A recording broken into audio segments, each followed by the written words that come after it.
Akkam jirtu kabajamtoota hordoftoota chaanaalii kootii. Kun kutaa lammaffaa qophii dheengaddaa jalqabnee turredha. Qophii koo duraanii yaadannoo ijoollummaa jedhu keessatti waan muraasa irratti haasofnee kan ture yommuu ta'u, amma immoo kutaa lammaffaa isaa isiniif qabadhee dhiyaadheen jira. Adaraa namoonni chaanaalii kanaaf haaraa taatan subscribe gochuun na jajjabeessaa isiniin jedha. Egaa har'as wanti nuti irratti xiyyeeffannu kutaa duraarraa waan ta'eef muraasa wantoota tokko mata duree kennaa uumamaa fi deeggarsa irratti waan tokko haasofna. Namni egaa deeggarsa walii isaatti hirkatee kan jiraatudha. Lafaa kana irratti jechuudha. Wal deeggaree inni qabaanis inni dhabaanis deeggarsaan kan inni jiraatu. Haa ta'uutii egaa mata duree kootti yommuu deebi'u, deeggarsiif kennaan uumamaa hin barbaachisa kan jedhu irratti. Deeggarsi egaa deeggarsa yaadaa ta'uu danda'a, gama humnaan ta'uu danda'a. Wantoota kun hundumtuu kan inni of jalatti qabatu deeggarsadha egaa. Kanaafuu har'a deeggarsaaf kennaa uumamaa kan jedhu kan irratti ilaalla. Egaa kennaan uumamaa kan ganama namaa kennamuudha, dandeettii taalentis jennu jechuudha. Kun egaa bakka ga'uuf milkaa'uuf namni suni deeggarsa isa barbaachisa. Qofaasaa namni humna hin qabu. Isa kana irratti egaa deeggarsi kun akkuma nama kaasee deeggarsa humnaa ta'uu danda'a, deeggarsa yaadaa ta'uu danda'a. Jabaadhu jechuun jira, wantoota akkasiiti. Mee namoota tokko mul'ata isaanii galmaan gahuudhaaf maatiirraa ka'a deeggarsi. Maatiin wanta ati qabdu kanas hin deeggaru taanaan keessumattuu biyya keenya Itoophiyaa kana keessatti ammanatti beekamaa waan hin taaneef jechuun hundumtuu maatii dabalatee of danda'a waan hin taaneef deeggarsi kun maatii biratti baay'ee xiqqoo ulfaataadha. Mee biyyoota alaa kanatti namoota deeggarsa kaayyoo isaanii gara fuulduraa milkeeffachuuf deeggarsa milkaa'an mee tokko ilaalla. Egaa namni kun argaa jirru kuni The Rock jedhamuun kan beekamudha. Akkuma argaa jirtan suuraarraa abbaan isaa seenaa irraas yeroo ilaaltanii namni kun egaa reeslingii kan hojjetudha. Fiilmiis ni hojjeta. Aaktarii baay'ee beekamaa akkasuma reeslingii keessatti warra superstar jedhaman keessaa isa tokkodha. Egaa akkuma agartan kana gargaarsa maatii isaarraa argatee abjuu isaa kana kan milkeeffate jedhanii bakka marra ga'uuf sababa kan isaaf ta'e maatii isaati. Kanadha egaa.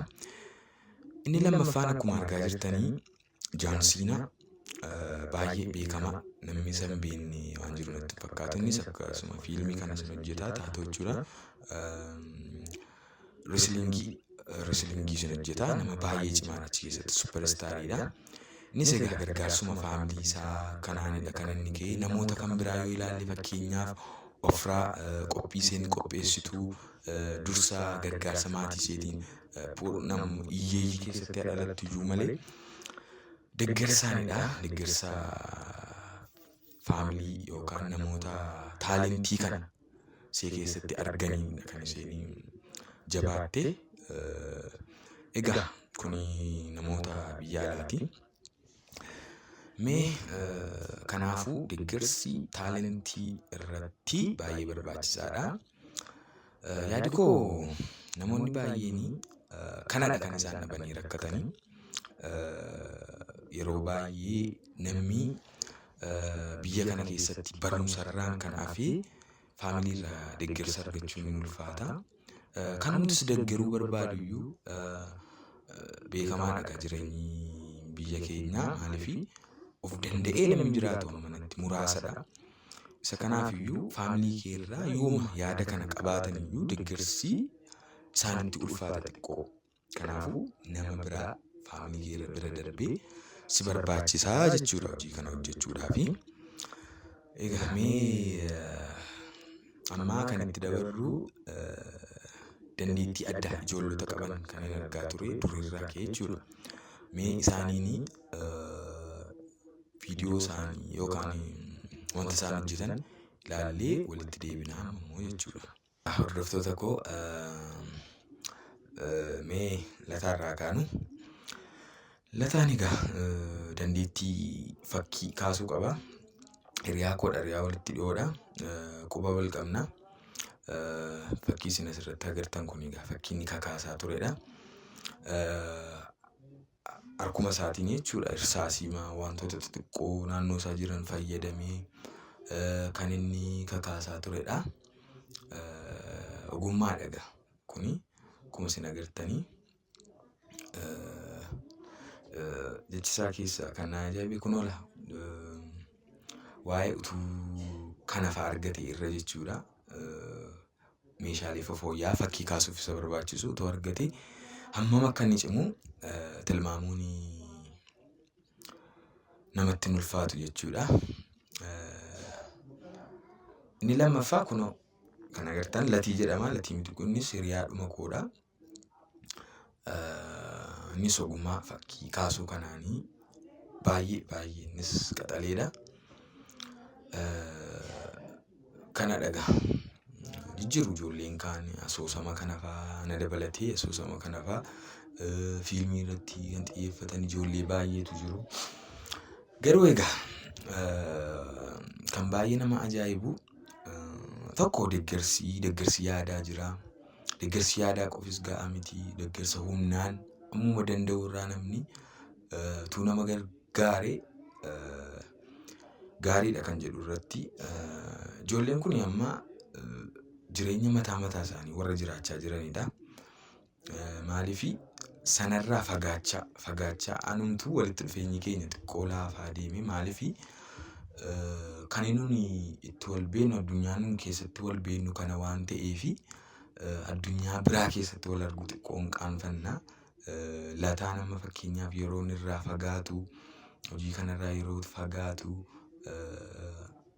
duraan wanta walitti haasofne wanta qabnuuf tulfaata jechuudha. Kanadha egaa gara mata duree kootitti yommuu deebi'u nama tokkoof gargaarsi humnaa haa ta'uu yaada hin barbaachisaa jechuudha taalentii keessatti. Namoonni kennaa kana barumsa duwwaa irratti xiyyeeffachuun qaban biyya kana keessatti ijoollee baay'een dandeettii qabanii sababa deeggarsa dhabaniifidha kan isaan ta'anii jechuudha. Hojii hojjechuu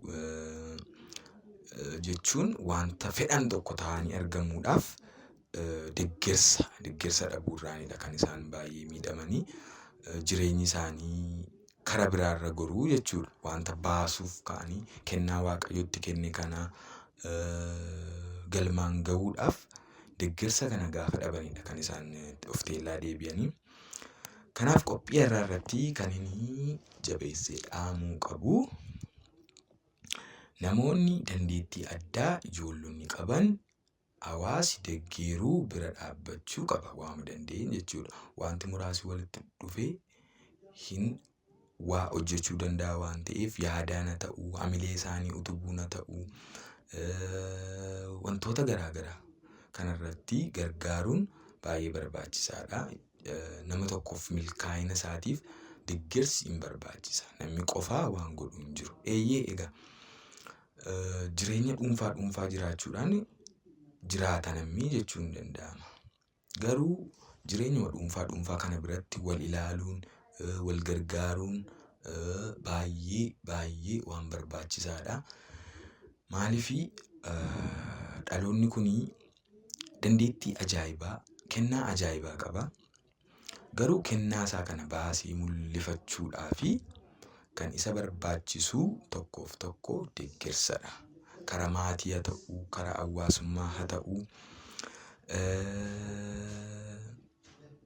jira bakka gargaarsi inuma barbaachisa.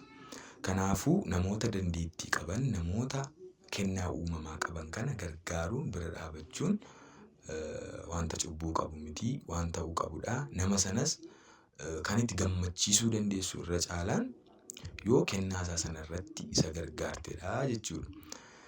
Meegaa hordoftoota koo qophiin koo kutaa lammaffaan kana fakkaataa. Waan na wajjin turtaniif guddaa galatoomaa isiniin jedha. Yaada qabdan koomentii naaf godhaa. Subscribe gochuun immoo hin dagatinaa chaanaalii kana. Bifuma kanaan fooyyessaa tokko jedhanii 2 jedhu waan ta'eef itti fufnaa. Guddaa galatoomaa waan na dhaggeeffattaniif ulfaadhaa.